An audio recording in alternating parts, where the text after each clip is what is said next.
kerakli emas, ahamiyat bering, hamma yog'ini qisib turmaydi.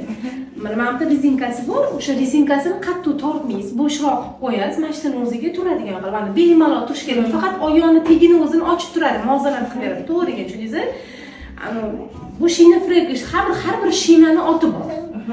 Xuddi shuni, buni ko'rgansiz, ahamiyat bersangiz. Ko'rgansiz, va telefongizga rasmga oling. Shuni olib borib, bolangiz yoshiga yetib turib taqib olasiz. 1 yoshgacha. Mana shu taqasiz, kuniga massajdan keyin 3 soat taqsangiz yetadi, chunki juda ham xavfli emas sizniki. Lekin kun davomida taqsangiz, kech payt kechib qo'ysangiz zo'r bo'ladi.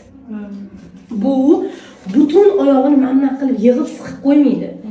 Pukeli shinalarimiz bor, ko'tigacha siqib, taqib, qiynashga qiynadi. Bu shina frek unaqa qiymas, faqat oyog'in tegini o'ziga. Kech payt bemalol ichib qo'ying. Chunki sizni rengingizda chiqishga molligi bor, bir yo'l tarafida. Bir yo'l tarafida peshtoq yastiligi bor, ya'ni golovkani ushlab turadigan joyimiz yo'q, yastili bor-da. Ertaga oyog'ini qo'yaversa chiqib ketib qoladi. Shuning uchun mashina taqsangiz, bolani qiynamaydi, psixika atakalar qiyin, ya'ni har xil injuriylar qiladi, chunki unaqa deyarli bilmaydi. Xuddi oyog'ini ochib ko'tarib yurgandek bo'ladi. Bu prosta normasini ochib ko'tarib yurib, qimillatmashiga yordam beradi.